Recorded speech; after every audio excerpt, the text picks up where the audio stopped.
For 2 years, I sent my struggling mom $1,500 a month. You're our hero, she'd say. Then I found her debt-free, admiring a diamond necklace. They thought I was their savior, never knowing I was about to become their ruin. The bank statement was face up on my sister's dresser when I walked in to pack my things. Transfer, $1,500, monthly auto pay. Account ending in 4739. Recipient, Vanessa Calloway. Personal checking. My hands went numb. I'd seen that exact amount leave my account every month for 24 months, $36,000. But I'd never seen it arrive here. The paper crinkled as my fingers tightened. Below it, another statement. Another $1,500, and another. A stack of them, September through November. Each one showing my money flowing into my sister's personal account. Not toward mortgage payments, not toward utility bills, not toward any of the desperate emergencies Mom had cried about on our late-night phone calls. I looked up. The diamond necklace sat on Mom's vanity 3 feet away, catching afternoon light through the window. 5 carats, easy, white gold chain. The price tag was still attached to the velvet box beneath it, $7,800. 5 months of my emergency money, sitting there like a monument to every ramen dinner I'd eaten to make the transfers work. Put that down. I turned. Vanessa stood in the doorway, arms crossed, face pale. You've been stealing from me, I said. My voice sounded distant, like it belonged to someone else. It's not stealing. She stepped into the room, blocking my exit. We're family. What's the difference? 3 hours earlier, everything had been normal. Or what passed for normal when you're the family ATM. I'm Jordan Mercer, 32 years old, senior data analyst at a mid-sized tech firm in Seattle. I make decent money, $92,000 a year, but I'm not rich. I drive a 2016 Honda Civic with a cracked windshield I keep meaning to replace. I live in a studio apartment that costs too much and smells like the Thai restaurant downstairs. For 2 years, I'd been sending $1,500 every month to my mother in Tacoma. It started with a panicked phone call on a Tuesday night in September 2022. Jordan, honey, her voice had been shaking. I don't know what to do. The mortgage company sent another notice. They're threatening foreclosure. I'm 3 months behind. I'd felt my stomach drop. Mom, what happened? I thought Dad's life insurance. It ran out. A sob. All of it. And the medical bills from his last 6 months, they're still coming. I can barely keep the lights on. I'm drowning, baby. I'm drowning and I don't know how to swim anymore. Dad had passed away 4 years earlier. Pancreatic diagnosis, stage 4. He was here one day, gone 8 weeks later. The medical costs had been catastrophic even with insurance. And Mom had never worked. She'd been a homemaker for 35 years. So I'd started sending money. $1,500 seemed manageable. Tight, but manageable. I'd cut back on everything else. Stopped eating out, canceled my gym membership. Started buying store brand everything. You're our hero, Mom would whisper on our weekly calls. The only responsible one. Not like your sister. Vanessa was 34, 2 years older than me. She'd always been Mom's favorite growing up, but somewhere along the way she'd become the problem child in Mom's narrative. Couldn't hold a job, made bad decisions with men, spent money she didn't have. Thank God I have one child who turned out right, Mom would say, and I'd feel that warm glow of being needed, being valued. I was an idiot. The call that shattered everything came last Wednesday at 11:47 p.m. My phone buzzed while I was brushing my teeth. Vanessa's name lit up the screen. We hadn't spoken directly in months. She communicated exclusively through Mom, and I'd always assumed it was because she was embarrassed about her life compared to mine. I answered, "Hey, Ness,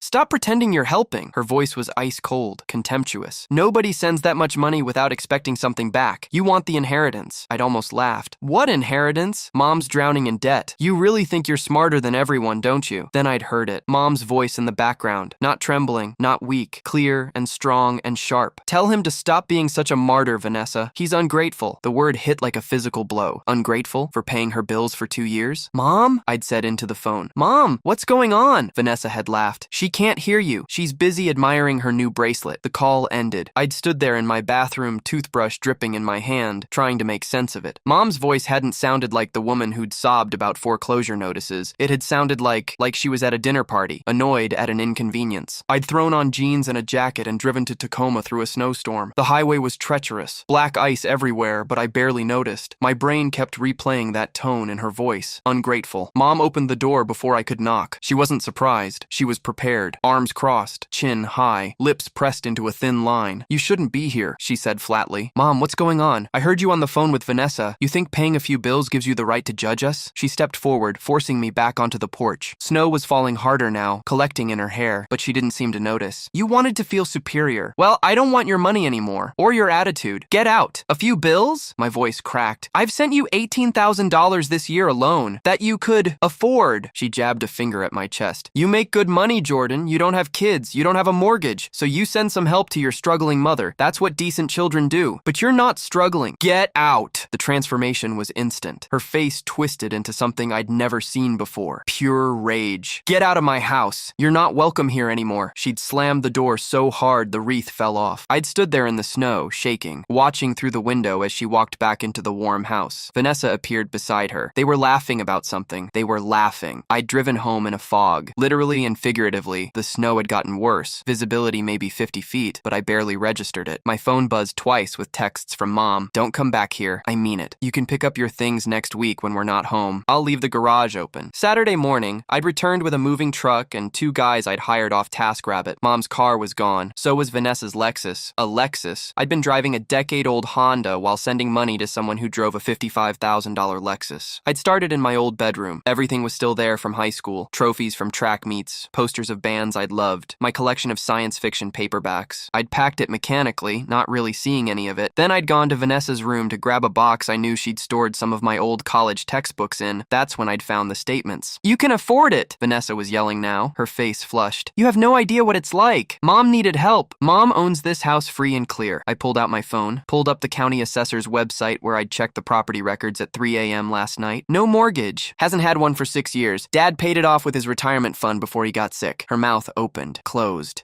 And her social security is $2,400 a month, plus Dad's pension survivor benefits, another $1,800. I showed her the screen. She's bringing in $4,200 monthly, more than enough for utilities and property tax on a paid-off house. You've been spying. I've been defrauded. The word came out sharp enough that she flinched. You told me she was facing foreclosure. You told me the medical bills were destroying her. You told me she needed a little help, and you had it. Vanessa's voice went shrill. God, Jordan, when did you become so selfish? That sentence broke something in me. I'd eaten store-brand cereal for 2 years. I'd skipped a friend's destination wedding because I couldn't afford the plane ticket. I'd put off going to the dentist until my molar cracked, and I had to get an emergency root canal I paid for with a credit card I'm still paying off, and she was calling me selfish. I looked at the diamond necklace again, then at the bank statements in my hand, then at my sister's face, flushed with indignation, as if I was the villain in this story. "Where's Mom?" I asked quietly. "At the spa." "Why?" "Call her. Tell her to come home." "I'm not call her, or I'm calling the police." Vanessa's face went white. "You wouldn't." I pulled out my phone, started dialing 911. "Fine." She grabbed her own phone, jabbed at the screen. "Jesus Christ, Jordan. Mom? Yeah, he's here." "No, at the house. He found the statements. I don't know. Can you just come home?" She hung up. 15 minutes. Great. I sat down on Mom's bed next to the necklace. "I'll wait." Vanessa hovered in the doorway, chewing her thumbnail. "It's not what you think." "No? Then explain it." "Mom's expenses are higher than you realize. The property tax went up, and the insurance, and she needed work done on the roof last year. Then why did my money go to your account?" I held up the statements. "Every transfer, straight to you. Not to contractors, not to insurance companies, to Vanessa Calloway's personal checking." She couldn't meet my eyes. "It was easier that way. I was handling her finances. You bought a Lexus. That's September 2023, the same month I started sending money. You traded in your Honda for a brand new GX 460. I saw the dealer paperwork on your desk." Her jaw tightened. "I needed reliable transportation. You bought a luxury SUV with my money. It wasn't just your money. Mom helped with money I gave her." Silence. I heard a car in the driveway, doors slamming, high heels on the front walk. Mom burst through the front door like a hurricane. Patricia Mercer is 5'4" and weighs maybe 120 pounds, but when she's angry, she seems 7 feet tall. I'd grown up terrified of that look. The pursed lips, the narrowed eyes, the way she could make you feel like an insect under a magnifying glass. She stormed into her bedroom and stopped 3 feet away from me. "Get out of my house." I stayed sitting. "We need to talk." "We have nothing to talk about." She pointed at the door. "You broke in here. You told me to come get my things. The garage was open like you promised. I didn't tell you to go through my personal belongings." I held up the bank statements. "These were on Vanessa's dresser, in plain sight." Mom's eyes flickered to her daughter, then back to me. "So you've been snooping." I've been trying to understand why someone who claimed to be 3 months behind on a mortgage that doesn't exist needed $36,000 from me. The number hung in the air. $36,000, I repeated. Over 24 months. Every transfer labeled emergency assistance, and every dollar went to Vanessa's personal account. Mom's face hardened. "That's none of your business." "It's exactly my business. It's my money, which you gave us." She stepped closer. "You transferred it voluntarily. No one put a weapon to your head. You wanted to help your struggling mother, and you did. Congratulations. Want a medal? You lied about foreclosure. I was struggling. You own this house outright. You have $4,200 a month in guaranteed income. You spent $7,800 on a necklace." I pointed at it. "That's not struggling. That's fraud." Mom's hand moved to her throat, touching where the necklace would sit. "You don't understand how expensive it is to maintain a home. I have spreadsheets." I pulled out my phone again. "I called the utility companies this morning. Your average electric bill is $130. Water is $45. Property tax is $3,200 annually, which is $267 a month. Insurance is $890 a year, $74 monthly. Add in groceries, gas, phone, internet, internet? You could live comfortably on $2,000 a month? You're bringing in more than double that." Her face was turning red. "How dare you? Where did my money go? It went to keeping this family together," she was shouting now. "It went to making sure Vanessa didn't have to work herself to death. It went to maintaining the life your father wanted for us by stealing from me." "Stealing?" She laughed, sharp and bitter. "You have no idea what I've given up for you kids. No idea what I've sacrificed. And the one time I ask for help, 24 times, not one time. 24 months of emergency payments for emergencies that didn't exist." Mom's expression shifted. The anger drained away, replaced by something colder, calculated. "Fine." She crossed her arms. "You want your money back? Sue me." The words were so casual, so unconcerned. "Sue your own mother," she continued. "Drag me to court. Make a spectacle of yourself. Show everyone what kind of son you really are. The kind who nickels and dimes his own family." She knew I wouldn't. She was counting on it. I looked at Vanessa, still hovering in the doorway, at the diamond necklace, at the statements in my hand. "You're right," I said quietly. "I won't sue you." Mom's smile was triumphant. "Smart choice. I'm going to report you for fraud instead." Her smile froze. "Jordan," Vanessa started. "I'm not done." I stood up, met Mom's eyes. "I'm going to my bank on Monday morning. I'm going to show them these statements and every text message you've sent me begging for emergency money. I'm going to show them the property records proving you own this house. I'm going to show them your income statements, and I'm going to file a formal fraud report." "They won't do anything?" Mom's voice had lost its confidence. "They'll freeze your accounts while they investigate. Both of yours." I looked at Vanessa. "And when they find evidence of systematic fraud, which they will, they'll refer it to the prosecutor's office." "You're bluffing," Mom said. "Try me." We stared at each other. "Get out," she finally said. "Get out of my house and don't come back." Gladly. I grabbed the last box of my things, the one with my old yearbooks, and walked out. Behind me, I heard Vanessa starting to panic. "Mom, is he serious? Can he actually do that?" I didn't hear the answer. I was already loading the truck. Monday morning, I walked into my bank at 9:15 a.m. The branch manager was a woman named Diane Foster, mid-50s, with reading glasses on a chain and the kind of calm competence that comes from decades in banking. I'd banked there for 8 years. She remembered my name. "Jordan, good morning. How can we help you today?" "I need to report fraud." Her demeanor shifted instantly. "Come into my office." I spread out the documents on her desk. Bank statements, text messages, property records, a timeline I'd created showing every emergency request and subsequent transfer. Diane put on her glasses and read in silence for 5 minutes. "How much total?" she finally asked. $36,000 over 24 months. She looked up. "And you're certain these claims were false?" "My mother owns her house free and clear. She receives $4,200 monthly in Social Security and pension benefits. She has no mortgage, no outstanding debts according to the credit report I pulled." I showed her the report. I'd paid $40 for a 3-bureau check through an online service. She told me she was facing foreclosure on a house she owns outright. Diane's lips pressed into a thin line. "That's textbook fraud. Can you help me? I can start a formal investigation. I'll need you to file an affidavit." She pulled out a form. "But I have to warn you, when we investigate family fraud cases, it often results in criminal referrals. Are you prepared for that?" I thought about Mom's face when she told me to sue her. The casual cruelty of it. "Yes." "Then let's begin." We spent 90 minutes going through everything. Diane took copies of all my documents. She had me write a detailed statement explaining how the fraud began, how it continued, and what I discovered. "I'm going to flag every transfer as potentially fraudulent," she said. "That will freeze the receiving accounts while we investigate." "Both accounts?" "If your sister was the recipient, yes. Her accounts will be restricted pending investigation." "How long does that take?" "Usually 2 to 4 weeks for the internal review. If we find evidence of fraud, we forward it to the prosecutor. After that," she shrugged, "depends on the caseload. What happens to them? If the prosecutor pursues charges, wire fraud, potentially. In Washington state, fraud over $750 is a felony. Your mother could face up to 10 years. The number stunned me. 10 years. Mom was 63 years old. "I don't want to put her behind bars," I said. "I just want this to stop." Diane's expression softened. "I understand. But once we start this process, the decision isn't entirely yours. If we find evidence of a crime, we're obligated to report it." "I know. Are you still sure?" I thought about eating ramen while Vanessa drove a Lexus, about skipping the dentist while Mom bought diamonds, about 2 years of carefully budgeted sacrifice while they laughed about what a martyr I was. "I'm sure." I left the bank at 11:30 a.m. and went to my second appointment of the day. Thomas Chen was an attorney specializing in elder fraud and financial exploitation. I'd found him through a legal aid website. His office was in a strip mall in Bellevue, sandwiched between a nail salon and a H&R block. He was younger than I expected, maybe 38, with wire-rimmed glasses and a marathon medal hanging on the wall behind his desk. He listened to my story without interrupting, taking notes on a yellow legal pad. "So, your mother falsely claimed financial hardship to extract $36,000 from you over 2 years, he said when I finished, "and your sister was the recipient of the funds." "Yes." "Did you have any written agreement about repayment?" "No. She always called it a gift." He nodded. "That complicates things from a civil recovery standpoint, but from a fraud perspective," he tapped his pen against the pad, "the false pretenses are key. If she misrepresented worsened her financial condition to induce you to transfer money, that's legally actionable. So I can sue? You can, but there's a faster route. If the bank's investigation confirms fraud, they may reverse the transfers. You'd get your money back directly. Really? If they determine the account was used for fraudulent purposes, yes, the bank takes the loss and they pursue recovery from the fraudster. It's part of their fraud protection policy. Hope flickered in my chest. How likely is that? Given what you've shown me, very likely. You have documentation, a clear pattern of misrepresentation, and proof that her claims were false. This is exactly the kind of case banks hate. It makes them look like they're enabling fraud. What should I do? Nothing. Let the bank's investigation play out. But, he leaned forward, I want you to be prepared for the reality that your family will fight back. They'll say you're vindictive. They'll say this was a gift. They'll paint you as the villain who's persecuting his own mother. I know. Do you? Because in my experience, this is where people break. The guilt gets too heavy. I met his eyes. They spent 2 years manipulating me, bleeding me dry while calling me their hero. I'm done. He studied me for a moment, then nodded. All right, then I'll represent you if it comes to civil court. In the meantime, document everything. Every text, every call, every interaction. And don't engage with them directly. Let me be the buffer. I hired him on the spot. The next 24 hours were methodical. I went to my car insurance company and removed Mom as a beneficiary. I'd named her years ago, back when I was 23 and freshly employed, and she'd told me it was responsible to have someone who could handle things if something happened. I went to my HR department and changed my life insurance beneficiary from Patricia Mercer to a charity. The HR rep, a kind woman named Alicia, had noticed my expression. Everything okay, Jordan? Family stuff. She'd nodded knowingly. Say no more. I canceled the automatic transfer. $1,500 a month, no longer bleeding out of my account on the first of each month. I closed the joint savings account Mom and I had opened years ago for emergencies. There was $347 in it, all my deposits. I transferred it to my checking account. I went through my phone and downloaded every text message conversation with Mom and Vanessa for the past 2 years. 300 pages when I printed them. Requests for money, tearful thank yous, emergency notifications. And then I did something that felt both petty and necessary. I changed my phone number. I called Vanessa's cell from my old number 1 last time. Jordan? She sounded frantic. Jordan, what did you do? My accounts are frozen. My debit card doesn't work. I went to get coffee this morning and it was declined. Do you know how humiliating? The bank is investigating fraud, I said calmly. Fraud? What fraud? This is insane. You gave us that money under false pretenses. That's legally fraud. I'm your sister. You're a thief. Jordan, please. I'm sorry, okay? I'm sorry we didn't tell you everything, but we didn't mean to hurt you. You bought a Lexus.